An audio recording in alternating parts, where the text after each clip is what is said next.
विदिताखिलशास्त्रसुधा जलधे महितोपनिषत् कथितार्थनिधे हृदये कलये विमलं चरणं भवशङ्कर देशिकमे शरणम् करुणावरुणालय पालय मां भवसागर दुःखविदून हृदं रचयाखिल दर्शन तत्त्वविदं भवशङ्कर देशिकमे शरणम् प्रमाणं प्राणनिलयः प्राणभृत् प्राणजीवनः तत्त्वं तत्त्वविद् एकात्मा जन्म मृत्युजरातिगः भूर्भुवस्वत्तरुत्तारः सविता प्रपितामहः यज्ञो यज्ञपतिर्यज्वा यज्ञाङ्गो यज्ञवाहनः. பகவானுடைய திவ்யமான நாமாக்கள்ல பிராணபிருத்து பிராணஜீவனஹா அப்படிங்கிற வரைக்கும் நேற்று பார்த்தோம். பிராணங்களை தரிக்கிறவர், நம்ம சரீரத்துக்குள்ள பிராணங்கள் இருந்துருக்கு அப்படின்னு அதுக்கு காரணம் அந்த சைத்தன்யம் தான். சைத்தன்ய வடிவமா இருக்க. சைத்தன்யம்னு என்னது? நமக்கு நான் ஒரு ஸ்புரணம், ஒரு தோற்றம் ஏற்படுகிறது அல்லவா, அதுக்கு சைத்தன்யம் இருக்கு. அந்த சைத்தன்யம் இருந்தால்தான் நம்மை அசைய முடியும். சைத்தன்யம் இல்லாத போனால் இந்த டேபிள் சேர் எல்லாம் எப்படி இருக்கோ அது மாதிரி அசையாம இருக்கு, வெச்ச இடத்துல விட்டு. ஆனா இந்த சேதனமாக இருக்கக்கூடியதான ஒரு மனுஷன் இங்கேயும் அங்கேயும் அசைஞ்சுட்டு போயிட்டு இருக்கான் அல்லவா, அதுதான் சைத்தன்யம்னு பேர். அந்த சைத்தன்யம் கான்சியஸ்னஸ் எதை சொல்றீங்களோ அது எல்லோருடைய இதயத்திலையும் இருந்துட்டு, அதுதான் பரம்பொருள்னு சாஸ்திரங்கள் சொல்றது. அந்த சைத்தன்யம் நாம் என்ன நினைச்சுட்டு இருக்கோம்? எஞ்சான் உடம்புல மட்டும்தான் இருக்குன்னு நம்ம நினைச்சிருக்கோம். எஞ்சான் உடம்புல மட்டுமல்ல, எங்கும் வியாபிச்சிருக்கு. அது இல்லாத இடமே இல்லை. அதுதான் இந்த சரீரத்துக்குள்ள மனுஷாளுக்கு பிராணனை புடிச்சுட்டு இருக்கா போல பண்ணிட்டு இருக்கு. அது வேலை செய்யலைன்னா பிராணங்கள் கிளம்பிடும். ஆகையால் அப்படிப்பட்டதான ஒரு சைத்தன்யம் சர்வ வியாபகமாக இருந்து கொண்டிருக்கு அப்படின்னு பிராணபிருது அது வரைக்கும் பார்த்து. அதுக்கு பிராண ஜீவன, வெறும் பிராணனை தரிக்கிறது மட்டும் இல்ல, அவர் பிராணிகளை உயிரோட இருக்கும்படி பண்ணிட்டு இருக்கார். பிராணங்களை புடிச்சுட்டு இருக்கிறது மட்டும் இல்ல, ஒவ்வொரு மனுஷனும் அவன் எத்தனை நாள் வாழணும், அவனுடைய கர்மா எத்தனை நாள் இருக்கு, அதுக்கு தகுந்தா போல அவன் எப்படி இருக்கணும், இவைகள்லாம் கவனிச்சுட்டு காப்பாத்திட்டு இருக்க.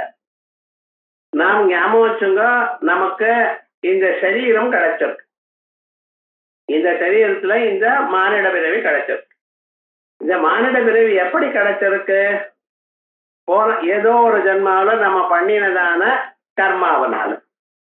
அந்த கர்மாவானது வெறும் புண்ணியமா மட்டும் இல்ல, புண்ணியமாக மட்டும் இருந்து பாவம் சிறிதேனும் இல்லாத போனால் அப்பொழுது அந்த கர்மாவானது நமக்கு தேவ ஜென்மாவை கொடுத்திருக்கும்.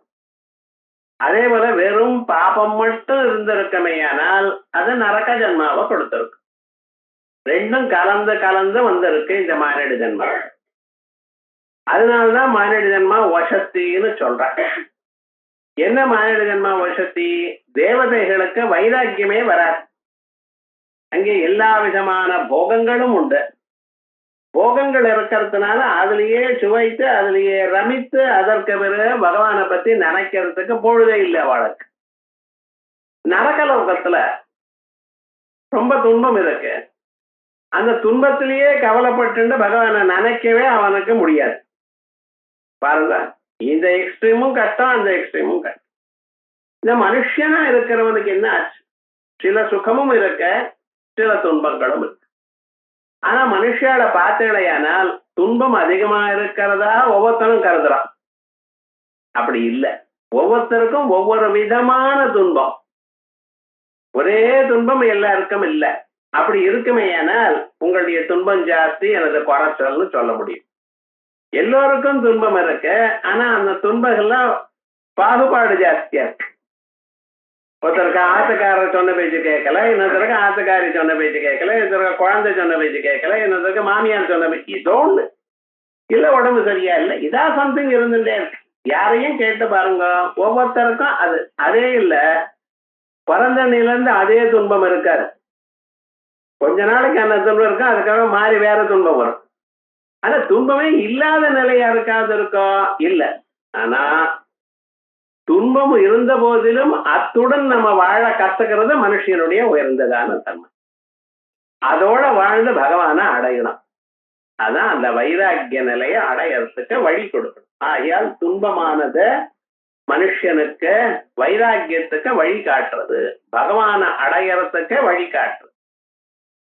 அதுக்காகத்தான் ஸ்ரீமத் பாகவத்துல தாரித்ரியமேவ அஞ்சனம் அப்படிங்கிற, பணம் இல்லாம ரொம்ப கஷ்டமா இருக்கேன்னு ஒருத்தர் கேட்டுண்டார் பகவான். இல்ல இதுதான் நல்ல வழிங்கிறார் நாரதர். ஏன் இந்த வழியாக நீ பகவானை நினைக்கிறையோ இல்லையோ, இந்த கஷ்டம் இருக்கிறதுனால தரித்திரமா இருக்கே, பகவான் நம்மளை கவனிக்க மாட்டேங்கிறாரேன்னு பகவான் நினைக்கிறையோ இல்லையோ. அதான் அதே விதமாக குந்தியும் சொல்லும் பொழுது விபதஸ்தந்து நஷ்டஸ்வத் தத்ர தத்ர ஜகத்குரோ பவதோ தர்சனம் யஸ்யாத் அபுனர்பவ தர்சனம் அப்படின்னு அந்த கவலைகள் வர காலத்துலதான் நமக்கு பகவானுடைய எண்ணம் ஏற்படுறது அப்படின்னு சொல்றார். அது மாதிரி இந்த மனுஷன் தன் வாழ்க்கையில எத்தனை நாள் இருக்கணும், எந்தெந்த சுகங்களை அனுபவிக்கணும், எந்தெந்த துன்பங்களை அனுபவிக்கணும், இந்த துன்பங்கள் வரும் பொழுது அவன் எப்படி நல்ல வழிக்கு மாற்றிக் கொள்றான் தன்னை. ஆகையால் பகவானிடத்துல பக்தி இருக்குமே, ஏனால் வாழ்க்கையில வந்த துன்பங்கள் அது என்ன ஆறுது மனுஷனை பகவான் இடத்துல திருப்பது. கஷ்டி தீர பிரத்யேகாத்மான ஐஷது ஆவருத்த கட்சகோ அமிர்தத்துவம் இச்சன் அப்படின்னு எல்லோரும் ஒரு பக்கத்துல போயிட்டு இருந்தா எதிர்நீச்சல் அடிச்சு, அப்பா இப்படி பாரு, இந்த பக்கம் உள்நோக்கி திரும்ப அப்படின்னு பகவான் இடத்துல உங்களை திரும்பும்படி பண்றதான் அப்படிப்பட்டதான ஒரு ஜோதிஸ்வரூபம் அப்படின்னு இங்க சொல்லிருக்கு. அதான் பிராண ஜீவனா. இதைத்தான் ந பிராணேன நாபானேன மர்த்தியோ ஜீவதி கஷ்டன. சரீரத்துக்குள்ள காத்து உள்ளையும் வெளியிலையும் போறதுனால மட்டும் மனுஷன் வாழல. ஆனா எப்படி வாழறான்? இதரேன துஜீவந்தி, இந்த ரெண்டுக்கும் அப்பாற்பட்டதாக ஒரு ஸ்வரூபத்தினால்தான் வாழ்ந்து கொண்டிருக்கான். எவைகளுக்குள்ள இந்த ரெண்டும், எதனால் இந்த ரெண்டும் இருந்துட்டு இருக்கோ, வேலை செய்யறதோ அப்படின்னு பிராண ஜீவனான்னு பார்த்தோம். இதான அப்புறம் அடுத்த நாம தத்துவம். இந்த தத்துவம்னு சொல்றோமே, இது நமக்கு ஏதாவது இதனுடைய தத்துவம் என்ன அப்படின்னு கேட்கிறோம். சாதாரணமா இன்னும் பேசுறாரு, என்ன தத்துவம் அப்படிங்கிற. தத்துவம்னா நமக்கு புரியாதுன்னு சொல்றாங்க. சாதாரணமா சில பேர் என்ன நினைச்சிட்டு இருக்க, அது தத்துவம், அது நமக்கு வேண்டாம் சார், புரியாது அப்படிங்கிற. இந்த தத்துவம்ங்கிற பதத்துக்கு என்ன அர்த்தம்னு பார்க்கணும். தத்துவம்னா உண்மையானது, மாறாதது, அழியாதது, அதான் தத்துவம். மீதிகள்ல என்ன மாறிண்டே இருக்கு. இந்த தத்துவமானது இருக்கிறது ஒரே தத்துவம், மாறாத தத்துவம். மாறினா அதுக்கு தத்துவம்னு பேர் இல்லை. அந்த ஒரே தத்துவம் இருக்க, அதுதான் உபனிஷத்துகள்லாம் ஏகமேவ அத்விதீயம், இருக்கிறது ஒண்ணுத்தான், மாறாதான கூட்டத்துவமா இருக்கிற தத்துவம் அப்படிங்கிற. ஆனா இந்த தத்துவத்தை ஒண்ணுல இருந்து ஆரம்பிச்சு 108 தத்துவம் வரைக்கும் அழிச்சுன்னு போனான். சில பேர் என்ன சொன்னா 25 தத்துவங்கிற. இன்னும் சில பேர் என்ன பண்ணினா 36 தத்துவங்கள், தத்துவாத்மிகா 36 தத்துவங்கள்னா. இன்னும் சில பேர் 80 தத்துவம்னா. சைவ சித்தாந்தத்துல 3 தத்துவம்ட்ட, பசு, பதி, அதுக்கப்புறம் பாசம். அதுக்கப்புறம் ஒவ்வொன்றையும் பாசங்கள் பலன்னா, மலங்கள் பலன்னா, ஆணவ மலம், காயிக மலம், கார்மிக், இப்படி போயிட்டு இருக்கு. ஆனா தத்துவம் எத்தனை அப்படின்னு கேட்டீங்கன்னா தத்துவம் ஒண்ணுத்தான். உண்டேது ராமுடொக்கடே, இருக்கிறே ராமன் தான் அப்படிங்கிறார் அவர். தத்துவமானது ஒண்ணுதான். ஆனா அந்த தத்துவமானது அதை அடைவதற்கு பல சாதனங்கள் தேவைப்படுறது. அந்த சாதனங்களையும் தத்துவம்னு சொல்றா சில பேர். இப்ப நான் சொன்னேன் பசுபதி அப்படின்னு பாசம்னு சொன்னேன்னா, பசுபதியை அடைவதற்காக பாசமும் பசுவும் இருக்கு. பசுவானவன் தன்னிடத்தில் இருக்கக்கூடியதான பாசங்களை நாசம் பண்ணி கொண்டு பசுபதியை அடைகிறான் அப்படின்னு அவாண்டி. அதே போலயே 36 தத்துவங்கள் பிரகிருதி, அகங்கார, மனசு, புத்தி, சித்தம், அகங்காரம், தொத்திரோத்திரஜிக்வாக்ராண, வாக்பாணி, பாத, வாயு, பத்த, சப்த, ரூபரசகந்த, ஆகாத, வாயு, வன்னி, சலில, இப்படி இது வரிசையா சொல்லிட்டு இருக்காவா. இதையெல்லாம் என்னென்ன, இந்த உலகங்களை அனலைஸ் பண்ணி இதுல உண்மை ஒன்றும் இல்லை, உண்மையானது அந்த பரம்பொருள் ஒன்றுதான் என்று அறிவதற்கு இதுக்கு தத்துவங்கள்னு பேர். அதனால்தான் தத்வா சீதா தத்துவமயி தத்துவமர்த்தஸ்வரூபிணி அப்படின்னு சொல்லிருக்கு. தத்துவங்களுக்கு அப்பாற்பட்டது, தத்துவங்களாக உள்ளது, தத்துவமர்த்தஸ்வரூபமாக உள்ளது அப்படின்னு. அப்படி நாம அங்கெங்கே பார்த்த தத்துவத்தை பகவானுக்கே தத்துவம்னு பேரு. இந்த தத்துவம் அப்படின்னு என்னற்றோம், மாறாதது, எப்பொழுதும் ஒரே விதமாக இருக்கக்கூடியதான ஒரு சுவரூபம். இப்ப மாறாதது ஒன்று இருக்குமையானால் மற்ற பதார்த்தங்கள்லாம் என்ன அப்படின்னு கேட்டீங்கன்னா, மற்ற பதார்த்தங்கள் அதனுடைய தோற்றங்கள். ஒரே பொருள் தான், அது பலவாக தோணுகிறது. ஸ்கிரீன் ஒண்ணுத்தான் இருக்கு, அப்பப்ப அதுல சினிமா மாத்தின்றே இருந்தா வெவ்வேறு தோன்றதோ அதே பொம்மையா வந்துட்டு இருக்கான். அப்படி இருந்தா அதையே பார்த்துட்டு இருப்பா. நீங்க டிவியில என்ன பண்ணிட்டு இருக்க, ரிமோட்டை வச்சுட்டு மாத்தின்றே இருக்கோ இல்லையோ, கடைசியில எதுவும் சரியாலேன்னு ஆஃப் பண்ணி விடுறான். அது வேற. ஆனா விவகாரம் என்ன, மாத்தின்றே இருக்கானோ இல்லையோ. அப்ப அது மாறிக்கொண்டே இருந்தாதான் மனிதனுக்கு ஒரு ஆனந்தத்தை கொடுக்கறா போல இருக்கு. ஒரே மாதிரி இருக்கிற தத்துவம் இவனுக்கு பிடிக்கல, துவைக்கல. ஆனா அந்த ஒரு தத்துவம் தான் நிஜமான தத்துவம். அந்த ஒரு தத்துவத்தை அறிவதற்காக மற்ற பதார்த்தங்கள்லாம் இருக்கு. இத்தனை சினிமாவும் பார்க்கறது எதுக்குன்னா, பின்னால ஸ்கிரீன்ல இதெல்லாம் தோன்றதுன்னு காட்டுறதுக்காக. அது இல்லாத போனால் இது ஒன்றும் தோணாது. ஷவர் இல்லாம சித்திரத்தை எழுத முடியுமோ? இப்ப ஷவர் தானே வேணும். அதே விதமாகத்தான் தத்துவம் ஒண்ணு இருக்கணும். அந்த தத்துவத்தில் தான் நமக்கு திருஷ்டி இருக்கணும். அதனால தத்துவ திருஷ்டியோட மனுஷன் இருக்கு. இந்த தத்துவத்தை அறிவதற்கு பல இடங்கள்ல பல சாதனங்கள் சொல்லியிருக்கு. ஒரு உபனிஷத்து என்ன சொல்றது, இந்த தத்துவம்ங்கிறத சொல்றதுக்கு வேற எங்கேயோ போக வேண்டாம். அயமாத்மா பிரம்மா அப்படிங்கிறது உண்மை இதயத்தை காமிச்சு அயமாத்மா பிரம்மா அப்படிங்கிறது ஒரு உபனிஷத்து. ஏன், இந்த ஸ்வரூபம் தான் ஐயா பிரம்மம். நீர் சரீரத்தை பிரம்மம்னு நினைச்சிருக்கேள், நான் நினைச்சிருக்கேள், மனச நான் நினைச்சிருக்கேள், புத்திய நான் நினைச்சிருக்கேள், கண்ணு காது மூக்கு நாக்கை வேலை நான் நினைக்கிறேன். அப்படி நினைக்கலையே, என் கண்ணு தானே சொல்றேன். இல்ல, கண்ணு பார்க்கும் பொழுது நான் பார்க்கறேன்னு சொல்றேன் ஐயோ, கால் நடக்கும் பொழுது நான் நடக்கிறேன்னு, மனசுன்னா யோஜனை பண்ணிருக்க, நீங்க என்ன பண்ற, நான் யோஜனை பண்றேன்னு சொல்றேன். இப்ப இந்த நானுங்கிறத எல்லாத்தோடையும் சேர்த்துட்டு இருக்க. எது எல்லாவற்றோடையும் சேர்ந்து இருக்கோ அது யாரோடையும் சேரல. என்ன சார் இப்படி? அதான் லோகத்துல இந்த புஷ்பம் விற்கிற பத்தில கதம்ப புஷ்பத்தை கட்டிட்டு இருக்கா. அது என்ன பண்ணிட்டு இருக்கா, அந்த கதம்ப மாலையில ஒரு அரளி புஷ்பம், ஒரு தவனம், ஒரு மருவம், வேற ஏதோ ஒண்ணு இப்படி வரிசையா கோத்து கோத்து கட்டிட்டு இருக்க. ஆனா எல்லா புஷ்பங்களோடையும் ஒட்டிண்டு இருக்கிறது என்னன்னு அந்த நாறு இல்ல கயர். இப்ப எல்லாம் நாறு கட்டுறது இல்ல, கயர். இப்ப என்னாச்சுன்னா, இந்த கயரானது ஒவ்வொன்னோடையும் ஒட்டிண்டு இருக்க. எது ஒவ்வொன்னோடையும் எல்லாவற்றிலையும் ஒட்டிண்டு இருக்கோ அது எதுக்கும் சேர்ந்தது இல்லை இல்லையா? ஏதாவது பண்றோம் இதனால் எனக்கு தான் அப்படின்னு சொல்ல முடியுமா? மாறக்கூடியதான பொருள்களில் மாறாமல் ஒட்டிண்டு இருக்கிற பொருளானது எல்லாத்தை விட வேறானது. அதே போல நான் கண்ணோட சேர்றது நான் பார்க்கிறேன்னு, நான் காதோட சேர்றது நான் கேட்கிறேன்னு, நான் நாக்கோட சேர்றது நான் சுவைக்கிறேன்ட்டு, நான் மனசோட சேர்றது நான் நினைக்கிறேன்ட்டு, நான் காலோட சேர்றது நான் நடக்கிறேன்ட்டு. நான் யாருக்கு சார் சொந்தம்?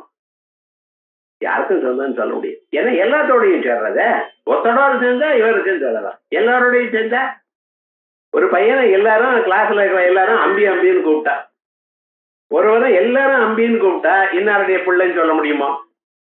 சாதாரண ஒருவர் அவர் மட்டும் அவர் அம்பின்னு கூப்பிட்டு மற்றவர்கள் வேற என்ன அவர் பிள்ளைன்னு நீங்க நினைக்கலாம். பார்த்தவனெல்லாம் அவன் ஊருக்கே அம்பியா இருந்தான்னா முடியுமா?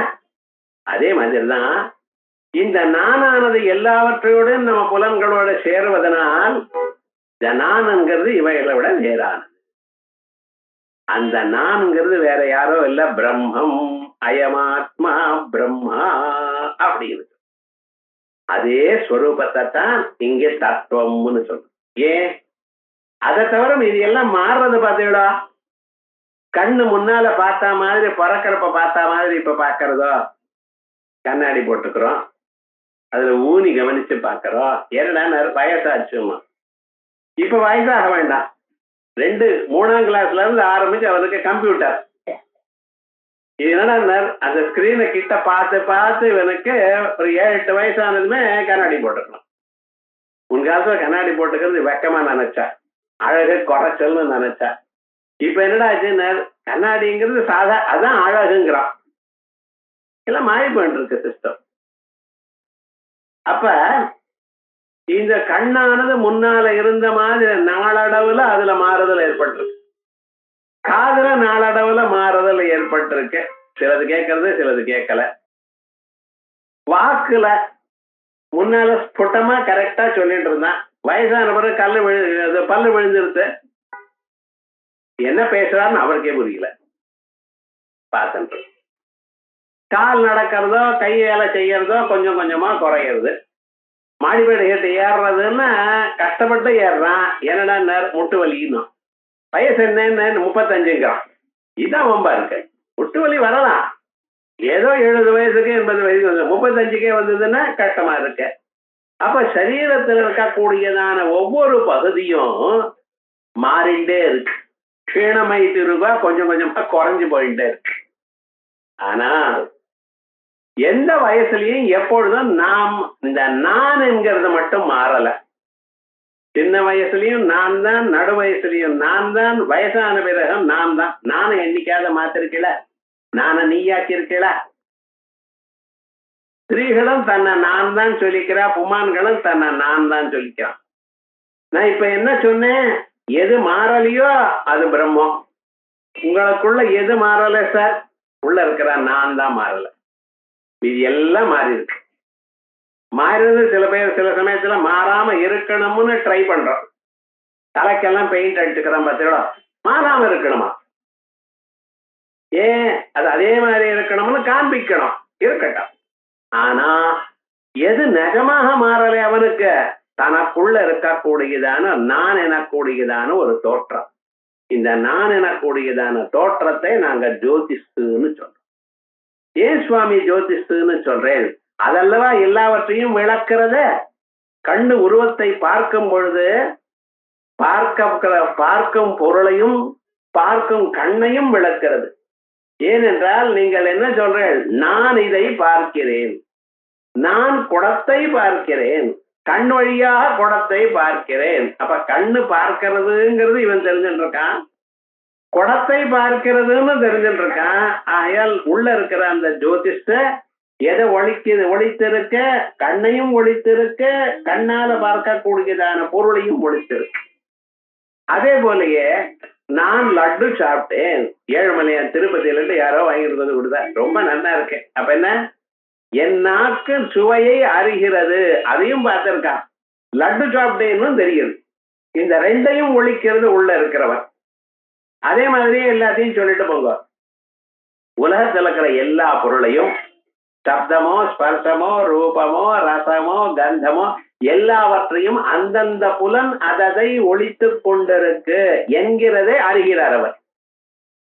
எனக்கு அறிவு வந்தது, விஷ்ணு சஹஸ்ரநாமம் கேட்டேன், நன்னா இருந்தது, இல்ல போர் அடிச்சது, இந்த ரெண்டும் உள்ள இருக்கிறவர் காட்டுறாரு அவர்களுக்கு. அப்ப என்ன, நான் இதை கேட்டேன், சுவைத்தேன், அந்த ரெண்டையும் சுவைத்தேன்கிற விஷயத்தையும் உள்ள அவர் காட்டிட்டு இருக்காங்க. அப்ப என்ன, உலகத்துல இருக்கிற எல்லாவற்றையும் காட்டிக் கொண்டிருக்கிறவர் ஒருவர் இருக்கார். எல்லாவற்றையும் விளக்குவதற்கு நாம் என்ன சொல்லிருக்கோம்? விளக்குவது விளக்கு என்றோம். அதனால்தான் இந்த ஜோதிஷுன்னு சொல்றோம். அது சாதாரண ஜோதிஷ் இல்ல, சூரிய ஜோதிஷ் உருவத்தை தான் காட்டும். எனக்குள்ள இருக்கக்கூடிய ஜோதிஷ் உருவத்தையும் சுவையும் வாசனையும் ஸ்பர்சத்தையும் எல்லாவற்றையும் சப்தத்தையும் காட்டுகிறது. ஆகையால் அது பெரும் ஜோதிஷ். அந்த ஜோதிஷ அருளாலதான் நீங்க எல்லாம் வாழ்ந்துட்டு இருக்க. அதனால அருட்பெரும் ஜோதிஷ். தத்தேவா ஜோதிஷாம் ஜோதிகி ஆயுர்ஹோபாசத்தே அமிர்தம். ஜோதிஷுகளுக்கெல்லாம் ஜோதிஷ். வெறும் ஜோதிஷ் மட்டும் இல்ல, தமேவ பாந்தமனுபாதி சர்வம் சத்ய பாசா சர்வமிதம் விபாதி. அந்த ஜோதிஷு தான் என்ன பண்ணிட்டு இருக்க? சூரியனுக்கு ஒளி கொடுக்கும்படி பண்றத. ஏன தேஜசா இத்தஹாசன் சூரியா தபதி. அந்த தேஜஸ் இல்லைன்னா சூரியன்ல ஒண்ணும் இல்லை. சயின்டிஸ்ட் எல்லாம் சொல்றான் பாருங்க, சூரியனுடைய தேஜஸ் குறைஞ்சுட்டே இருக்கு. ஏதோ 2 டிகிரி குறைஞ்சான், இவன் எண்ணி சொல்லியிருக்கான் நமக்கு. இன்னொருத்தர் சொன்னார், ஹிமாலயம் எல்லாம் ரொம்ப கரைஞ்சு போயிடுது, கொஞ்ச நாள் ஆயிடுச்சுன்னா இன்னொரு 1000 வருஷங்கள்னா கங்கை எல்லாம் காஞ்சி போயிடும், ஹிமாலயமே இல்லைன்ட்டான். பரவாயில்ல, என்ன ஏன்டா 1000 வருஷம் நான் இருக்க போறது இல்லையே, நம்ம இருக்கிறப்ப நடக்கிறத சொல்லப்பான்னா. ஏன் நாம ஒண்ணு நினைக்கிறோம், அந்த பகவான் ஒருத்தர் இருக்கார் அல்லவா, அவர் என்ன பண்ணுவார்? அதை விட வேற ஏதோ ஒண்ணு பண்ணுவார். அது தெரிஞ்சுக்க மாட்டேங்கிறான் மனுஷன். ஆனா அவன் ஏதோ கண்டுபிடிச்சு சொல்றான்னு வச்சுங்களேன். ஆகாசத்துல ஓட்ட விழுந்திருக்க ஓசோன் லோயர்னா நான் இல்லைன்னா சொன்னேன், நமக்கு ஆகாசமே தெரியல, அந்த ஓட்டம் இங்க இருந்து தெரிய போறது சொல்றா. சொல்றத நம்புவோம், இதை நம்புறான். வேதம் சொல்றதை நம்ப மாட்டேங்கிறான், அதுதான் கஷ்டம். இவன் சொல்றதை நம்புறான், ஓட்ட விழுந்துதான் சார், அதனாலதான் வெயில் ஜாஸ்தியா இருக்கான் அப்படின்னு. ஒவ்வொரு வருஷமும் போன வருஷத்தை விட இந்த வருஷம் வெயில் சொல்லாத ஆள் யாருங்க வரும்? ஒவ்வொரு வருஷம் இதை தான் சொல்லிட்டு இருக்கோம் நம்ம. ஆனா ஞாபகம் வச்சுங்க, எல்லாத்துக்கும் மேல ஒரு தத்துவம், அசையாத ஒரு தத்துவம். அந்த தத்துவத்தை தான் அகம் பிரம்மாஸ்மி. இப்ப எப்படி சொன்னேன்? அயமாத்மா பிரம்மான்னு சொன்னத அகம் பிரம்மாஸ்மி, நான் பிரம்மமாய் இருக்கிறேன், நான் பரம்பொருளாக இருக்கிறேன். நான் வேற பரம்பொருள் வேறன்னு இல்ல, அந்த பரம்பொருளே என் வடிவமாக ஒரே ஸ்வரூபம் இப்படியும் காணப்படுகிறதுங்கிறது தான் இங்க ஸ்வரூபம். அப்படி கிழிஞ்சலானது எப்படி வெள்ளியா காணப்பட்டதோ, கயரானது எப்படி பாம்பா காணப்பட்டதோ, அதே போலதான் பரம்பொருள் நமக்கு மனுஷனாக காணப்படுகிறது. இப்படி காணப்பட்டு நாம் என்ன பண்ணிட்டு இருக்கோம்? அவரை மறந்து இதுலயே சுவைத்து. அவரை மறக்கிறதுக்கு காரணம் என்ன சார்? பரம்பொருளே எனக்குள்ள இருக்குமையானால் அவரை நான் ஏன் மறந்தேன்? இப்படி சில பேர் கேள்வி கேட்கிறேன். மறக்கிறதுக்கு மட்டும் ஏனுங்கிற கேள்வி உலகத்துல கிடையாது. கல்யாணத்துக்கு கூப்பிட்டேனே வரேன்னு சொன்னீங்களே, நீங்க ஏன் வரலேன்னு. அப்படியா நடந்துருத்தா அப்படின்னு உமக்காக காத்துன்னு இருக்காது, நடந்து போயிட்டு. ஏன் சுவாமின்னு மறந்துட்டேனே. அது எப்படி நீங்க மறக்கலாம்? சண்டை போடுங்க. இந்த மறதிங்கிறது எப்படி மறக்கிறதுன்னு ஏதாவது எங்கேயா விடுமா? விழுந்தான்னா எப்படி விழுந்தான்னா இருன்னு விழுந்து காமிச்சான், அது பண்ணலாம். ஆனா எப்படி மறந்தேங்கிறது மறக்க முடியுமா? மத்த ஸ்மிருதி ஞானமா போகனஞ்சா, எப்படி மறக்கிறதுன்னு சொல்ல முடியாது. மறதி பல காரணங்கள்னால வரலாம். ஒரு விஷயத்தை நாம் பல நாட்கள் நினைக்காமல் இருந்தால் மறக்கலாம்.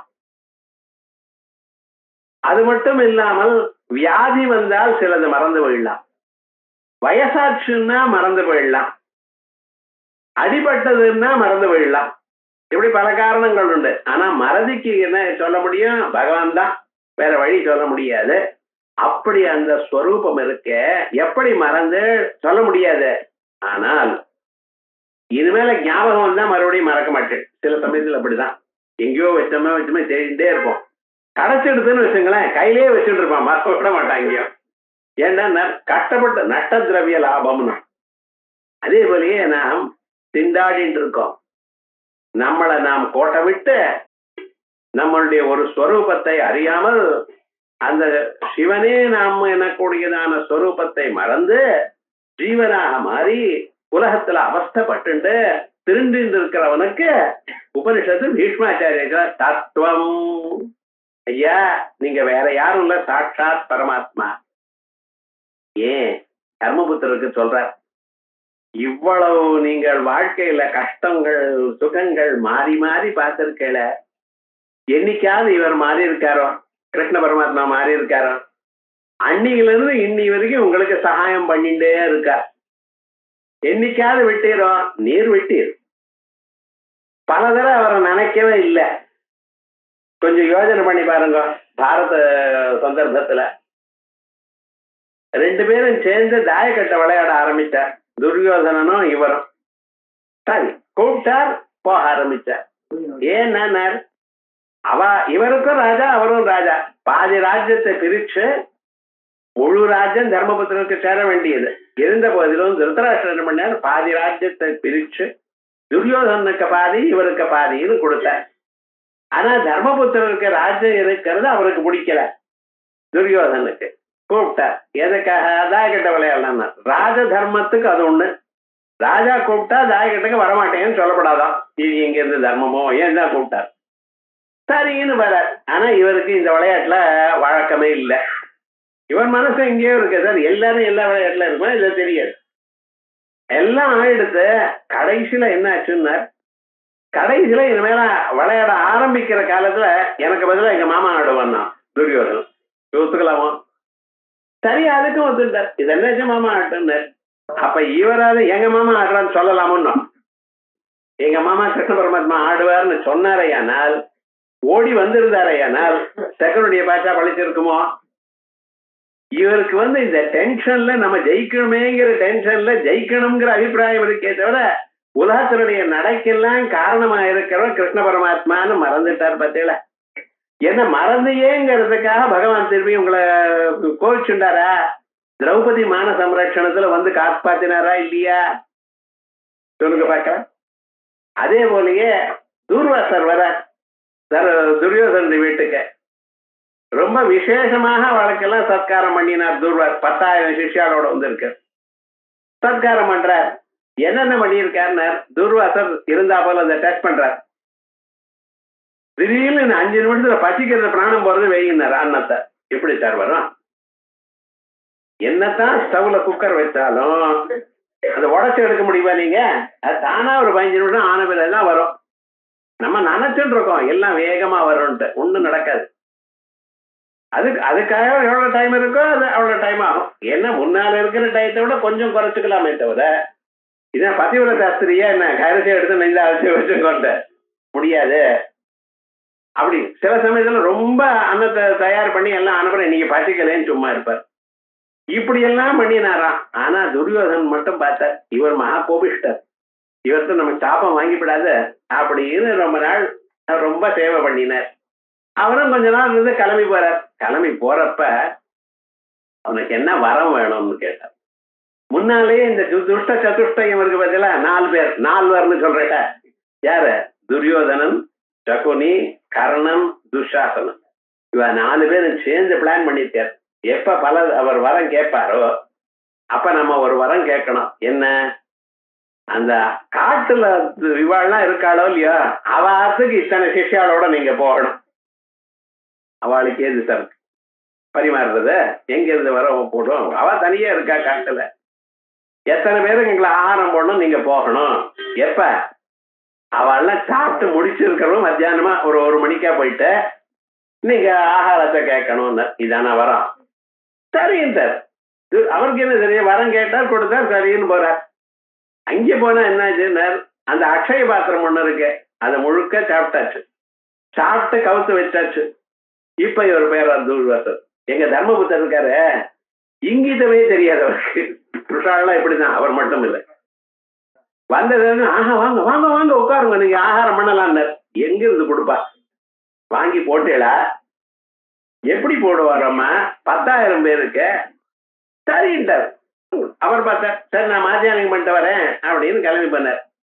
நம்ம கேட்கிற எப்படின்னு, இப்ப சண்டை போட்டு பிரயோஜனம் இல்லை. சண்டை போடுறதுக்கா நேரம்? ஒவ்வொரு மினிட்டும் ஸ்பெஷல், வேற வழி இல்ல. கிருஷ்ணஞ்ச ஜிஷ்ணுஞ்ச ஹரிநரஞ்ச பிராணாய விக்ரோச்சதி யாஜ்ஞசேனி.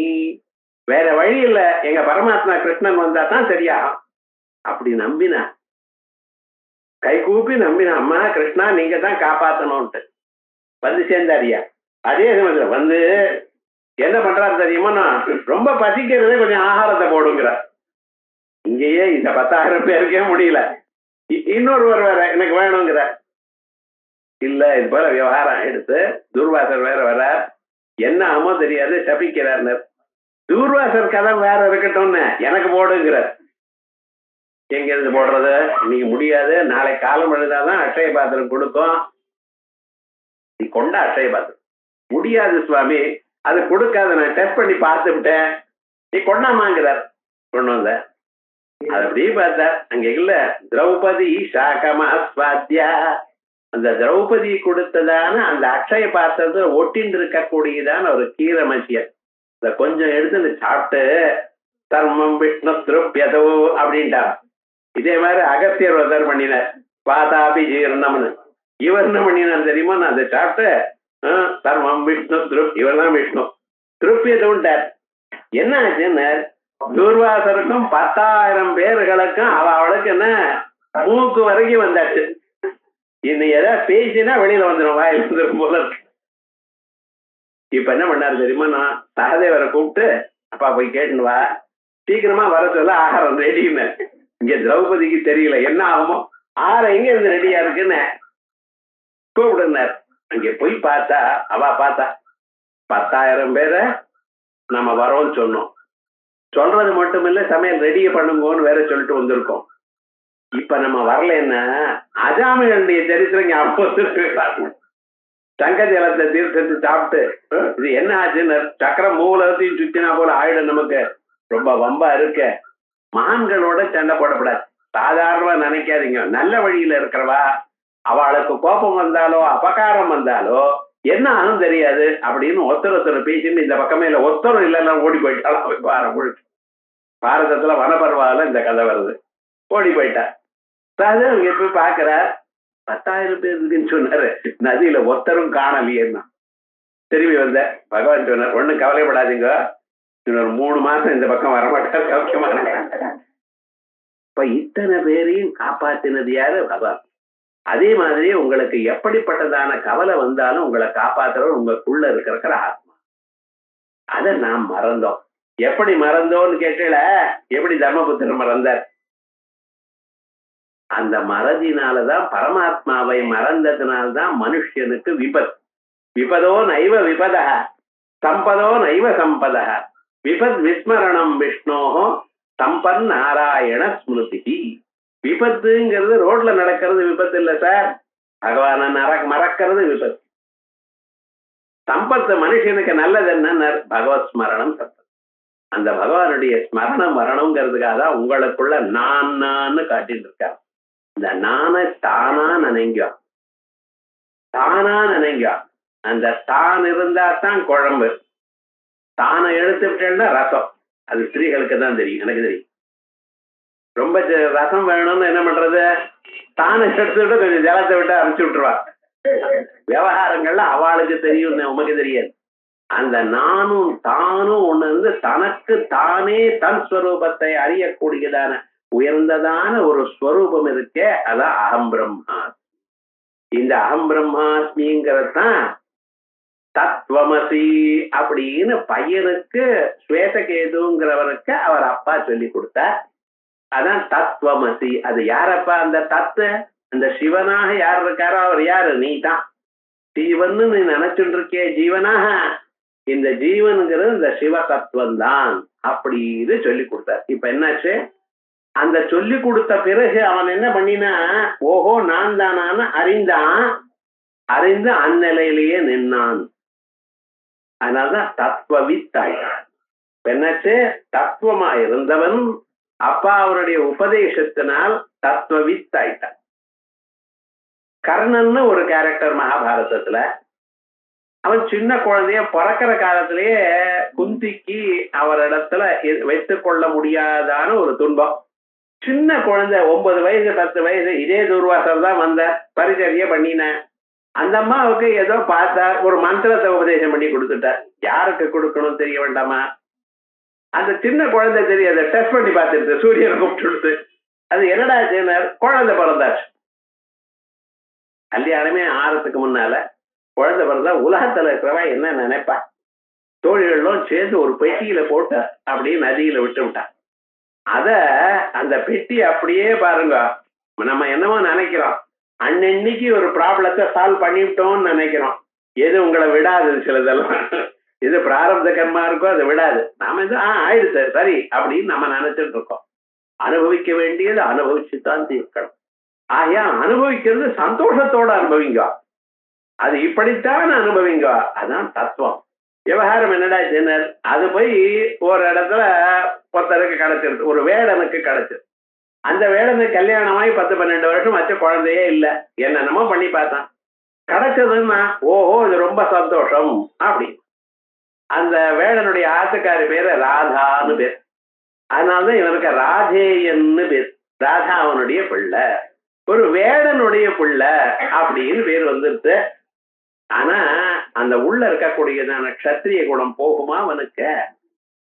அங்க இருக்கிறவாள்லாம் அந்த குழந்தைகளோட பேசி அவளோட விளையாடி அவளோடைய இருந்து பழகி இவனுக்கு அந்த வேட குணங்கள்லாம் வந்திருக்கு. எக்ஸ்டர்னல் அப்பியரன்ஸ், அந்த பாஷை இவைகள் அப்படி வந்திருக்கு. கடைசியில என்னாச்சுன்னா வந்த துரியோதனுக்கு ஏதோ இதுமா ஃப்ரெண்ட் ஆன பிறகு என்னன்னா அவருக்கு வில்வத்தை சொல்லி கொடுத்தார் துரோணாச்சாரியர், எல்லாமும் ஆச்சு. கடைசியில எல்லாம் ஆன பிறகு கிருஷ்ண பரமாத்மா அங்கே போய் சொல்றார் யுத்த சந்தர்ப்பத்துல, அப்பா ஏன்னா யுத்தத்தை எப்படியாவது நிறுத்தணும்னு தானே இவருடைய அபிப்பிராயம். நிறுத்தணும்னா எப்படி நிறுத்துறது? அவன் பக்கத்துல துரியோதனன் ரொம்ப நம்பி இருக்கிறவன் கர்ணனை.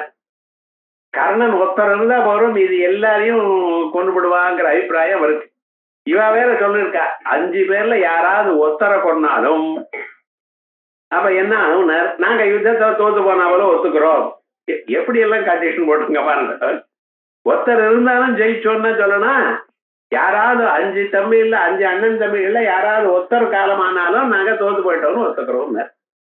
இந்த கர்ணனும் என்ன பண்ணிட்டு இருக்கான், அந்த அர்ஜுனனை கொன்னுத்தான் ஆகணும் அப்படிங்கிற ஒரு தீர்மானமான வெறியில இருக்கான். அதனால பகவான் போய் என்ன பண்ணார், அவர் நம்ம பக்கம் இழுத்துட்டோம்னு வச்சுங்களேன், துரியோதன இடனார் துரியோதனுக்கு பாதி இடிஞ்சு விழுந்துடுவான், அதனால யுத்தம் நின்று போயிடும் அப்படிங்கிற அபிப்பிராயத்துக்காக மெல்லமா போய் சொல்ற, அப்பா நீ குந்தி புத்திரனப்பா, ராதையனுடைய பிள்ளை இல்ல, நீ வேடன் மகன் இல்ல, நீ குந்தியினுடைய பிள்ளை, நீ ராஜபுத்திரன் அப்படின்னு சொன்னார்.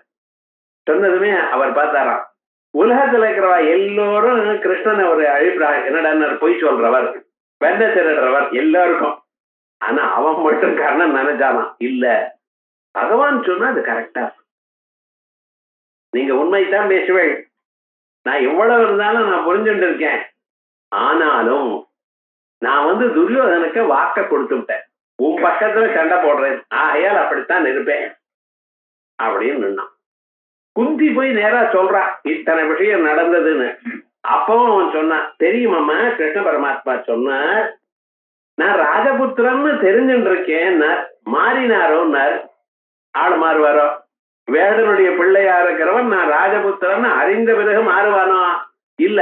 ஆனா என்ன ஆச்சுன்னா உண்மையா அறிந்தான். ஆகையால் தத்துவத்தை அறிந்து தான் ராஜாவுடைய பிள்ளைங்கிறத அறிஞ்சு முன்னால இத்தனை நாள் வேடனுடைய பிள்ளைங்கிற ஒரு எண்ணத்தை விட்டு ராஜாவுடைய பிள்ளைங்கிற எண்ணத்தை மாத்திடலாம். அதே மாதிரிதான் உங்களுக்கும், நான் சீவனா இருக்கேன், சிரமப்பட்டு இருக்கேன், மலங்களோட கவலைப்பட்டு இருக்கேன், பாசங்கள் என்ன பிடிச்சுட்டு இருக்கு, எனக்கூடியதான எண்ணத்தை மாறி நானே பசுபதி நானே பரமாத்மா எனக்கூடியதான எண்ணம் உங்களுக்கு வரும். இந்த எண்ணத்துக்குத்தான் முக்தின்னு பேர். எதுல இருந்து முக்தி? ஜீவபாவத்திலிருந்து முக்தி. நான் இப்படி கவலைப்பட்டு இருக்கேனே, துன்பங்கள் என்ன வாட்டின்னு இருக்கேன் எனக்கூடியதான ஜீவபாவத்திலிருந்து முக்தி. அதான் தத்துவம். தத்துவம் தத்துவவித்து கடைசியில் என்ன, ஏகாத்மா ஒரே ஸ்வரூபம் தான், இது மாறல. ஆகையால் இப்ப என்னாச்சு, அகம் பிரம்மாஸ்மி அயமாத்மா பிரம்மா தத்துவமசி. கடைசியில இந்த ஸ்வரூபம் என்ன, முதல்லயே ஆரம்பிச்சேன், பிரஜானம் பிரம்மா, அறிவு வடிவமா இருக்க. அதான் நேற்று பிராணஜீவனா ஞானஸ்வரூபம் அப்படின்னு. இப்படி தத்துவமா இருக்கிற பரமாத்மா நான் அந்த தத்துவமா இருக்கேன் என்று அறிந்த தத்துவவித்தானவன் ஏகாத்மாவா ஆயிட்டார். இதுதான் மகா வாக்கியங்கள். உபனிஷத்துல சொல்லக்கூடியதான பிரஜானம் பிரம்மா அகம் பிரம்மாஸ்மை தத்துவமத்தை அயமாத்மா பிரம்மா என கூடியதான 4 மகா வாக்கியங்களும் எந்த ஒரு தத்துவத்தை சொல்றதோ அந்த தத்துவமா பகவான் இருக்கார். ஆயால் தத்துவம். இப்ப பாருங்க, தத்துவம், சத்தியம், அமிர்தம், சத்தியம், பரமார்த்ததா. தத்துவம்னா என்ன?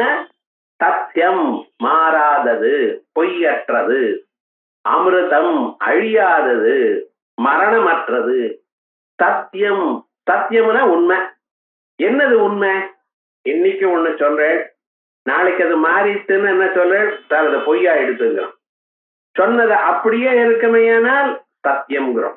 சோ இந்த மாறாத பரமாத்மா சத்தியம். மாறாதது உங்களுக்குள்ள எது இருக்க? நான் தான். உலகமெல்லாம் மாறுறது. நம்ம மேல இருந்து கீழே வந்திருக்கோம், மேல் ஹால்ல இருந்து கீழ் ஹாலுக்கு மாறிவிட்டோம். உலகம் முழுக்க அங்கே விஸ்தாரமா இருந்தது, இங்கே குறியீடு உட்கார்ந்துட்டு இருக்கோம். எது மாறல சொல்லுங்க பார்க்கலாம். உலகத்துல எல்லாமே மாறிட்டு இருக்க. மாறாது நான் எனக்கூடியதான தத்துவம் தான். அது ஏன் மாறல உங்களுக்கு? இவ்வளவு வயசானாலும் மாறாமல் இருக்கிறதுக்கு காரணம் என்ன? உள்ள இருக்கிறது தத்துவமான பரம்பொருள். அதனால்தான் பரமார்த்ததா தத்துவம் இது ஏதே ஏகார்த்தவாச்சினா. இத்தனையும் ஒரே பொருளை சொல்றது. பரமார்த்ததா பிரம்மணா வாசகா சப்தா. ஆகையால் இத்தனையும் அந்த பரம்பொருளை சொல்றது. ஆகையால் தத்துனாலும் பரம்பொருள் தான், துவமுனாலும் பரம்பொருள் தான், தத்துவம்னாலும் பரம்பொருள் தான். அப்படி அப்புறம் தத்துவம் ஸ்வரூபம் யதாவத் வேத்தி தத்துவவித். தன்னுடைய ஸ்வரூபத்தை எப்படி இருக்கோ அப்படி அறிகிறான். நாம இப்ப என்ன அறிஞ்சுட்டு இருக்கேன்? எப்படி அறிஞ்சிருக்கேன்? இன்னாருடைய பிள்ளை, இன்னாருடைய ஆத்துக்காரர், இன்னாருடைய அப்பா, இன்னாருடைய கொள்ளு பேரன், இன்னாருடைய பேரன், இன்ன கோத்திரம், இன்ன சூத்திரம். இப்பெல்லாம் இனிமேல அது வராது. இன்ன படிச்சிருக்கேன், என்ன பண்ணிட்டு இருக்கேன், இந்த உத்தியோகத்துல இருக்கேன் அப்படியே நினைச்சுட்டு வயசும் ஆயிடுச்சு சார். புனரப்பி ஜனனம் புனரப்பி மரணம் புனரப்பி ஜனனி ஜடரே ஜயனம் சாயம் பிராத தினயாமின்யௌ சாயம் பிராத சிசிர வசந்தௌ புனராயாத. அடுத்தது என்ன நடத்தணும்னு கேட்டல, பகவான் நடத்தணும். நான் சொல்ல தினயாமின்யௌ சாயம் பிராத. பகலாறுது இரவாருது, பகலாறுது இரவாருது. கேலண்டர் ஒவ்வொரு டேட்டும் மாறிண்டே இருக்கு. டெய்லி ஷீட் கேலண்டர் கிழிச்சுட்டே இருப்பான். இவன் கிழிக்கல, உன்னுடைய வாழ்க்கையில ஒவ்வொரு நாளும் போச்சு. கொஞ்சம் யோசனை பண்ண வேண்டாமா? நம்ம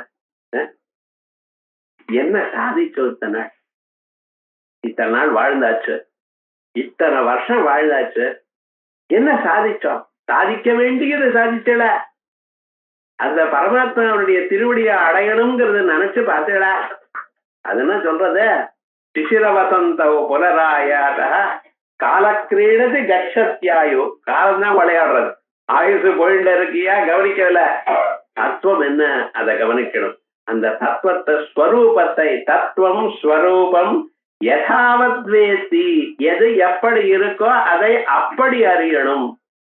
நாமெல்லாம் வேற விதமா நம்மள அறிஞ்சிட்டு இருக்கோம். முன்னால ரொம்ப கஷ்டம் சார், இப்ப எல்லாம் நிறைய பணம் வந்துருது, சௌக்கியமா இருக்கேன் அப்படிங்கிறான். இன்னும் பெரிய உத்தியோகம் வந்திருக்கு, சௌக்கியமா இருக்கேன்னு. உத்தியோகத்துல ரிட்டையர் ஆயிட்டா போயிடுச்சு சார் இருக்கிறான். ஏன் யாரும் கவனிக்கலையா? இவர் முன்னால இருந்த மாதிரி கௌரவம் கொடுக்கலையா? கௌரவங்கிறது இன்னொருத்தர் கொடுக்கறது இல்ல, நீங்க வளரணும். உலகம் முழுக்க உங்களுக்கு கௌரவம் கொடுக்கிற அளவுக்கு நீங்க வளரணும். எனக்கு கௌரவம் கொடுன்னு கொடுத்தா அது பிரயோஜனம் இல்லை. பரமேஸ்வரன் பாருங்க, அவர் கையில ஏதாவது வச்சுட்டு இருக்காரா? பட்டாடை கட்டிட்டு இருக்காரா? மகாவிஷ்ணு பட்டாடை கட்டிப்பார். எங்க மகா பரமேஸ்வரன் ஒண்ணுமே கிடையாது. ஆனா உலகத்துல இருக்கிறதெல்லாம் மகாதேவன் அவருக்கு தான் சார் பேரு. இருக்கக்கூடியதான எல்லா தெய்வங்களுக்கும் உயர்ந்ததான தெய்வம், தெய்வத்துக்கு தெய்வத்தன்மையை கொடுக்கிறவர் மகாதேவன் அவர் அப்படின்னு. எதையும் இல்லாம சார்த்தமா ஆனந்தமா இருக்க அந்த நிலை உங்களுக்கு வரலாம். அதான் ஸ்வரூபத்தை எப்படி இருக்கோ அப்படி அதை அறிவது. தத்துவம் ஸ்வரூபம் யதாவத் வேத்தி தத்துவவித். அதுக்கப்புறம் ஏகஸ்சௌ ஆத்மாதா இது ஏகாத்மா. தத்துவமாகவும் அவர் வந்திருக்கார், தத்துவத்தை அறிந்தவராகவும் இருக்கார். தத்துவத்தை அறிந்து ஏகனா ஆயிட்டார். சிவனை அறிந்து பசுவானவன் பசுபதியா ஆயிட்டார், அவரோட ஒன்றா சேர்ந்து விட்டார். அப்படிப்பட்டதான ஒரு ஸ்வரூபமாகையால் ஏகஸ்டாசோ ஆத்மா இது ஏகாத்மா ஆத்மாவா இதமேகையேவ அக்ர ஆசீத் இது ஸ்ருதே. இந்த உலகங்கள்லாம் உண்டாறதுக்கு முன்னால என்ன இருந்தது? ஒரே ஆத்மா தான். ஆன்மான்னா என்னது? எங்கும் வியாபித்துக் கொண்டிருக்கிறது, எங்கும் உள்ளது. ஆகாசம் மாதிரி இடவெளி இல்லாம உங்களால ஏதாவது ஒண்ணு பண்ண முடியுமா? வெளியிலயும் இடவெளி இருக்கணும், உள்ளேயும் இடவெளி இருக்கணும். வெளியில இடவெளி இருந்தா தான் இடவெளியில நீங்க உட்காருவள். எனக்கு உட்கார்றதுக்கு இடம் இருக்கா அப்படின்னு கேட்கிறேன். இடவெளி இருந்தா அங்க உட்காருவள். உட்கார்ந்த பிறகு இடவெளி இருந்தா தான் உள்ள ஏதாவது வடையோடையோ உள்ள போட முடியும். சாப்பிடுறதுக்கு உள்ள இடவெளி இருந்தா தானே போக முடியும். அவ அந்தர்பயத்த தர்வம் வியாபிய நாராயணஸ்திதா, உள்ளும் புறமும் எங்கும் வியாபிச்சிருக்கு. அதனால அதுக்கு ஆத்மானு பேர். எங்கும் உள்ளதுனால ஆதினோ, அப்படி எங்கும் இருக்கிறதுனால அதுக்கு என்ன பேரு? ஆத்மா. வியாப்தியா இருக்கிறதுனால. அதோட மட்டுமல்ல, எல்லாவற்றையும் அதுதான் கொள்கிறது, அதனால ஆத்மானு பேரு. எல்லாவற்றையும் உட்கொள்கிறது, அது வாங்கிக்கிறது இல்லை, எல்லாத்தையும் உட்கொள்றது, அதான். அதோட மட்டுமல்ல, எப்பவும் இருக்கு, அதனால ஆத்மா அப்படின்னு லிங்க புராணம் சொல்றது. எச்சாப்னோதி யதாதத்தே எச்சாஸ்தி விஷயானிக எச்சாஸ்ய சந்ததோ பாவஹ தஸ்மாதாத்மேதி கீயதே. எச்ச ஆப்னோதி, உலகம் முழுக்க வியாபிச்சிருக்கு, அது இல்லாத இடமே கிடையாது. ஆகாசம் இல்லாத இடத்தை நீங்க சொல்ல முடியுமா? வேக்குவம்னா காத்து தான் இல்ல, அங்க இடவெளி இருக்கு. காத்த ஒரு இடத்துல இல்லாம நீங்க பண்ணலாம், ஆகாசத்தை இல்லாம உங்களால பண்ண முடியுமா? முடியாது. ஆகாசத்தை விட சூட்சுமாக வியாபிச்சிருக்கார் எங்க பரமாத்மா. ஆயால் எங்கும் வியாபிச்சிருக்கார். அதோட மட்டும் இல்ல, யதாதத்தே, எல்லாவற்றையும் அவர்தான் எல்லாத்துக்கும் இருக்கிற இடத்தை கொடுக்கிறார். ஆகாசம் தானே நமக்கு எல்லாவற்றுக்கும் உட்கார்றதுக்கு இடம் கொடுக்கறது. வீடோ மரமோ மனுஷனோ மாடோ இங்க ஒரு இடவெளியில இருக்கான். எங்க இருக்குன்னு கேட்கிறேன். உங்களை வேற எதுவும் கேட்கறது, ரெசிடென்சியல் அட்ரஸ் என்னன்னு கேட்கறான். ஒரு கார்டு எடுத்து கொடுக்கறான், இங்கத்தான் நான் இருக்கேன் அப்படின்னு விவகாரம் முழுக்க. அப்ப என்ன, எங்க இருக்கேன்னு சொல்றதுக்கு ஒரு இடவெளி உங்களுக்கு வேணுமா இல்லையா? அதான் யதாதத்தே எஷ்டாஸ்தி விஷயானிஹா, எல்லா விஷயங்களும் பொருள் எல்லாம் பார்வையோ உருவத்தையோ சப்தத்தையோ ஸ்பர்சத்தையோ ரசத்தையோ உள்ள இருக்கிற ஆத்மா தான் கொள்கிறார், அல்லது அவர் தான் ஒழிக்கிறார். அதான் எச்சாஸ்தி விஷயானிஹ எச்சாஸ்ய சந்ததோ பாவஹா, எப்பொழுதும் இருக்கு. பொருள்கள்லாம் மாறிக்கொண்டிருக்க, மாறிண்டு இருந்த போதிலும் மாறிக்கொண்டிருக்கிற பொருள்கள்ல மாறாம ஒருத்தர் இருக்கார். அதான் எல்லா மணிகளும் இருக்கு, மணிகள்ல நூல்ல கோத்திருக்க, ஜபம் பண்ணிட்டே இருக்க, ஒவ்வொரு மணியா மாறிட்டு இருக்கு. மணி மாறுறதே தவிர நூல் மாறுறதா? மணிகள்லாம் எதுல கோத்து இருக்கோ அது அப்படியே மாறுறதா? அப்ப விவகாரம் என்ன, நூல் மட்டும் இருந்துட்டே இருக்கு. அதே மாதிரி தான் பரமாத்மா எங்கும் இருக்கார், இங்க இருக்கார் அங்க இருக்கார்னு சொல்ல முடியாது, எல்லா இடத்துலயும் இருந்துட்டு இருக்கார். எச்சாஸ்ய சந்ததோ பாவா தஸ்மாத் ஆத்மேதி கீயதே, ஆயால் ஆத்மா என்று சொல்லப்படுகிறது. இப்படி தத்துவம் தத்துவ விதேகாத்மா, இதை நம்ம நினைச்சுட்டு பரமாத்மா தத்துவமா இருக்கார். அந்த பரமாத்மா அவரை அறிந்தவரை அவருடைய ஸ்வரூபத்தையே கொடுக்கிறார். அவரை அறிந்ததுமே நீங்கள் அவராக ஆயிடுவீர்கள். கர்ணனானவன் தான் ராஜாவுடைய பிள்ளைன்னு நினைத்தவன் ராஜாவுடைய பிள்ளைன்னு நினைச்ச பிறகு என்ன ஆயிடுத, இனிமேல நான் வேடம்னு நினைப்பானோ? இல்ல, முதல்ல வேடம் தான் நினைச்சான். என்னடா அது நமக்கு இப்படி போயிடுது, இப்படி கவலைப்பட்டது, ராஜாவோட உட்கார முடியாது. இப்ப தெரிஞ்சு போச்சு, அவ நம்மளை கவனிக்காத, உண்மையா நம்ம ராஜா தானே எப்படி ஞாபகம் வந்ததோ அதே போல நமக்கு உண்மையான பரம்பொருளுங்கிற ஞானம் வந்துடும். அதற்கு பிறகு ஏகாத்மா, எல்லா சரீரத்திலையும் இங்கு இருக்கக்கூடியதான தத்துவம், நான் எனக்கூடியதான அந்த முக்தி நிலையாவது நமக்கு வந்து சேரும். ஆயால் தத்துவம் தத்துவ விவேகாத்மா அப்படிங்கிறது மகா வாக்கியத்தை இங்க சொல்லியிருக்கோம். அதற்கு பிறகு அதுக்கப்புறம் ஜன்ம மிருத்யு ஜராதிகா, மனுஷனுக்கு இருக்கக்கூடியதான கவலைகள் இல்லாதவர். நமக்கு என்ன சார் கவலைன்னா, முதல் கவலை என்ன தெரியுமா? பிறவி. இந்த கட்டோபனிடத்துல யமதர்மராஜா கிட்ட போயிட்டான் இந்த பையன் நச்சிகேதஸ்ங்கிறவன். இவன் போனா எப்படி போனான்னு காயத்ரி மந்திரத்தை நிறைய ஜபிச்சான். அவ்வளவுதான், வேற ஒன்றும் இல்லை. அந்த மந்திரத்தினுடைய ஜப பிரபாவத்தினால இங்க இருந்து பிரம்மலோகத்து யமலோகத்துக்கு போனா அங்க யமதர்மராஜா இல்ல. என்ன சொல்லும் கொள்ளாம போனேன்னா அவர் இருக்கணும் நிர்பந்தம் இருக்கான்னு. நீங்க சொல்லிண்டு போனேன்னா 5 மணிக்கு வரேன் அப்படின்னு சொல்லிவிட்டு 5 மணிக்கு அங்கே போனேன்னா அவர் கதவை பூட்டிட்டு போனார்னா அப்ப கவனிச்சுக்கணும், ஓஹோ இவருக்கு நம்ம வர்றது பிடிக்கல அப்படின்னு. சொல்லாம போனா அவர் ஏதோ காரியக்கிரமம் இருக்கு, அவர் பாட்டுக்கு பிரம்மலோகத்துக்கு போனார்.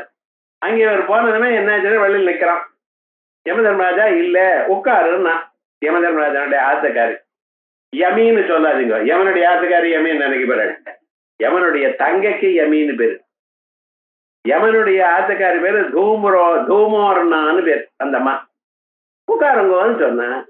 இவரும் யமதர்மராஜா 3 நாள் ஆச்சு வரல. இவரும் சாப்பிட மாட்டேங்கிறான்.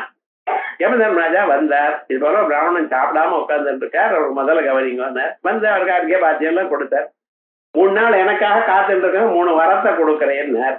சரி, முதல் வரத்துல உங்களால விடப்பட்டு பூலோகத்துக்கு சென்று எங்க அப்பாவை பார்த்து எங்க அப்பா என்ன நன்றாக அழைத்துக் கொள்ளணும், அது வரைக்கும் எங்க அப்பாவுக்கு தூக்கம் வரணும், அவன் கவலையை விடணும், எல்லாம் சேர்ந்து ஒரு வரம்னு.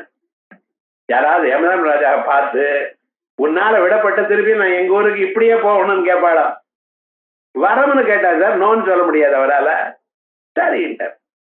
அதற்கு பிறகு கேட்கிறா, சுவாமின்னு ஸ்வர்கலோகம்னு ஒரு லோகம் இருக்கு. ஆமா, இப்ப என்ன ஆச்சுன்னு அந்த லோகத்துல உங்களுக்கு வீசா கிடையாதுன்ட்டான். அந்த ஊருக்கு உங்களுக்கு வீசா கிடையாதுன்ற. என்ன இப்படி சொல்றீங்களே? ஏன்னா அங்க இருக்கிற வாழ்க்கெல்லாம் பிறவே இறப்புங்கிறது கிடையாது, சாஸ்வதமா இருந்திருக்க. ஸ்வர்கலோகத்துல உங்களை கண்ட பயம் இல்ல. ஏன்னா ஸ்வர்கே லோகே நபயம் கிஞ்ச நாஸ்தி, பயமே இல்லைன்னா. ஏண்டன நதத்ரத்வம், நீரங்க போல.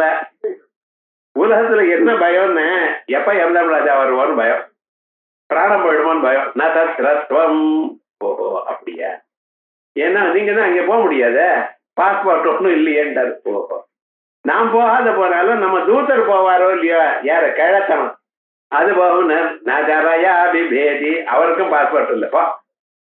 ஆனா ஸ்வர்கலோகத்துல யமதர்மராஜாவுக்கும் அல்லது கிழத்தனத்துக்கும் இடம் இல்லை. அதனால அவளுக்கு திரிதசாள்னு பேர். தேவதைகளுக்கு திரிதசாள். சின்ன குழந்தையா இருப்பா, 7-8 வயசுல ஆகும். அதுக்கப்புறம் 22-25 வயசு அவ்வளவு, அதுக்கு மேல ஆகுது. அதோட சீல்டுன்னு. ஆனா இந்த காஸ்மெட்டிக் இண்டஸ்ட்ரிக்கெல்லாம் அங்க இடமே இல்லை. சின்ன குழந்தையோட தான் சரின்னு. அதனால பாருங்க, சின்ன குழந்தையா பகவானை பாக்குறேன். கிருஷ்ணனாகவும் சுப்பிரமணிய சுவாமியாகவும் பாலா திரிபுர சுந்தரியாகவும் குழந்தைகளா. அதுக்கப்புறம் 7-8 வயசுல இருக்கிறதாக நான் பார்த்துட்டு இருக்கேன். நல்ல 16 வயசுல இருந்து 30 வயசு வரைக்கும் இருக்கா போல பார்த்துட்டு இருக்கேன். அதுக்கு மேல கிடையாது. திரிதசாள்னு பேர். அப்படி கிழத்தனம் இல்லாதான ஒரு இடம். அப்படி மனுஷனுக்கு துன்பத்தை கொடுக்கறது எது? பிறவி. பிறக்கும் பொழுதே ஒரு துன்பம், அழுதுண்டே பிறக்க. யாராவது சிரிச்சுட்டே பிறந்து பார்த்திருக்கல? ஆனா கிருஷ்ணன் பிறந்தானோ, வரப்போறது கிருஷ்ண ஜெயம். தமத்புதம் பாலகமம் புஜேஷ்டனம் சதுர்புஜம் சங்ககதாயுதாயுதம் ஸ்ரீவத்ஸலக்ஷ்மங்கலசோபிகௌஸ்துவம் பீதாம்பரம் சாந்திரபயோத சௌபகம் அப்படின்னு அன்னைக்கு பார்ப்போம். கிருஷ்ண பரமாத்மா பிறக்கிறப்ப சிரிச்சுண்டே புன்சிரிப்போட கையில சங்கம் சக்கரம் கதா பத்மம் இவளோட இருந்துட்டு அப்படி பீதாம்பரனா வனமாலையை போட்டுண்டு அப்படி பிறந்தாராம் பகவான். அவரை பார்த்து அம்மா அழுதா. ஏண்டா இங்க ஜெயில வந்து இங்க பிறந்திருக்கியே, உன்னை வந்து கம்சன் கொண்டு விட போறானே, இன்னும் அஜ்ஞானம். பகவானே பிறந்திருக்க, அவருடைய உருவத்தை வேற காட்டிட்டு பிறந்திருக்க, உன்னை கம்சன் என்ன சொல்ல முடியும்? ஒன்னும் கவலைப்படாதம்மா, உனக்கு அஜ்ஞானம் போகணுங்கிறதுக்காக தான் பிறந்திருக்கேன். எப்படி? நிஷேதே சமோத்பூதே ஜாயமானே ஜனார்தனே. அஷ்டமி அன்னைக்கு பாதி ராத்திரி, அந்த அஷ்டமி அன்னைக்கு கிருஷ்ணாஷ்டமி அன்னைக்கு தேய்பிறையில அஷ்டமி வரும் பொழுது சந்திரன் தோணுவதே ராத்திரி 12 மணிக்கு. அது வரைக்கும் கார் இருட்டா இருக்கும். இருட்டா இருக்கக்கூடியதான இடத்துல அவர் தோணி வெளிச்சத்தை கொடுத்தார். ஆயால் ஜோதி ரூபமா இருந்தார் அப்படின்னு சொல்றது. அது மாதிரி பிறக்கிறப்பவே அழுகையோட பிறக்கிறது. அதுக்கப்புறம் என்னடா கிழத்தனம் கிழத்தனம் எப்ப வருமோன்னு ஒரு டென்ஷன் பாருங்க. ஒரு முடி வெளுத்து போயிட்டு சார் ஒரு 7-8 வயசுல, அன்னில இருந்து கவலைப்படுறான். ஒண்ணுதானே போச்சு, அதை முடி போட்டா போச்சு, விவகாரம் என்னடா சொன்னார். எல்லா முடியும் வெளுப்பாயிடுமோ, போனா போட்டு போயிருந்தாச்சு. அது இல்லாத ஒரு கவலை விவகாரம் முழுக்க. எது உங்களால கியூர் பண்ண முடியாது, கவலைப்பட்டு ஏதாவது லாபம் உண்டோ? பகவான தியானம் பண்ண போறதோ கிடையாது. இந்த கிழத்தனக்கண்டா இல்ல இருக்க பயம், அதுக்காக மரணத்தை பயம். அதனால ஜன்ம மிருத்யு ஜரா இவைகள்லாம் இது இல்லாதவர், அவர் இதை தாண்டினவர். ஏன் எப்பொழுது இவங்க ஏன்னு கேட்டா பதில் உங்கள இருந்து வரணும். தத்துவம் அது மாறாதவன்னு சொன்னேனே, மாறுறவாளுக்குன்னா பிறவி, மாறுறவாளுக்குத்தானே மரணம், மாறுறவாளுக்குத்தானே கிழத்தனம். இது ஒண்ணும் இல்லாதவர். ஆகையால் ஜாயதே அஸ்தி வர்த்ததே விபரிணமத்தே அபக்ஷீயதே வினசியதி. இதான் 6 மாற்றங்கள். பறக்கிறான், இருக்கிறான், வளருகிறான், மாறுகிறான், குன்னி போகிறான், அழிகிறான். இப்படி 6 மாறுதல்கள். ஷட்பாவ விகாரான் அதீத்ய கச்சதி, இதெல்லாம் தாண்டி நிற்கிறார் அவர். ஆகையால் ஜன்ம மிருத்யு ஜராதிகா நஜாயதே மிரியதே வா விபஸ்சித் அப்படின்னு கட்டோபனிஷத் இந்த தத்துவத்தை சொல்றது. இப்படி விசேஷமாக எல்லா உபனிஷத்துடைய சாரமும் இந்த 4 நாமாக்களை சேர்த்து தருது. தத்துவம் தத்துவ விதேகாத்மா ஜன்ம மிருத்யு ஜராதிகா அப்படின்னு உபனிஷத்தை பலதர கேட்டவாளுக்கு கேட்டதே சொன்னாரேன்னு தோணலாம், கேட்காதவாளுக்கு ரொம்ப கஷ்டமா இருக்குன்னு தோணலாம். ஆனா விவகாரம் என்னடா, இது ரொம்ப உத்தமமான ஒரு தத்துவம். இது விஷ்ணு சஹஸ்ரநாமத்திலே ரொம்ப முக்கியமான அம்சம், உபனிஷத் சாரமா இருக்கக்கூடியதான அம்சம். இந்த விஷ்ணு சஹஸ்ரநாமத்தை இப்படி நம்ம கேட்டோமே ஆனால் வாழ்க்கையில என்னென்ன பாபங்கள் மனசுல இருக்கோ அத்தனையும் போயிடும். இது சர்வ பிராயஷ்சித்தம். எதுக்கு பிராயஷ்சித்தம் இல்லையோ அவைகள் அப்படிப்பட்டதான பாபங்கள்லாம் போறதுக்கு விஷ்ணு சஹஸ்ரநாம பட்டனம் தான் பிராயஷ்சித்தம். அதனால்தான் பகவான் ஆச்சாரியார் சொல்றார், கேயம் கீதா நாம சஹஸ்ரம். பகவத்கீதையில ஒரு ஸ்லோகம் படிங்க, 1000 நாமாக்களை சொல்லுங்க விஷ்ணு சஹஸ்ரநாமம். ஏன் தெரியாத எத்தனை பாப்பம் பண்ணினோமோ, எவ்வளவு இருக்கோ மனுஷாளுக்கு, அத்தனையும் போறதுக்கு வழி இதுதான் அப்படின்னு அந்த பாபங்கள்லாம் வித்யதே ஹிருதய கிரந்தி சித்தியந்தே சர்வ சம்சயா க்ஷீயந்தே சாஸ்திய கர்மாணி. எல்லா கர்மாக்களையும் போக்கக்கூடியதான பரம்பொருள், அந்த அறிவை கொடுக்கக்கூடியதான உயர்ந்ததான ஞானத்தை கொடுக்கக்கூடியதான தத்துவம் இது. அப்படிப்பட்டதான தத்துவத்தை பார்த்தோம். இப்பொழுது இந்த தத்துவம் தான் 4 வேதங்களுக்கும் சாரம் அப்படிங்கிறது. பூர்பவஸ்வஸ்தருஸ்தாரா, ஓங்காரமும் அதுதான். சவிதா பிரபிதாமா, அவரை அடையறதுக்கு வழி. யஜ்ஞோ யஜ்ஞபதிர் யஜ்வா யஜ்ஞாங்கோ யஜ்ஞ வாகனா அப்படின்னு யஜ்ஞஸ்வரூபமா அவர் இருக்கார் அப்படின்னு சொல்ல போறார். இதை அடுத்த சனி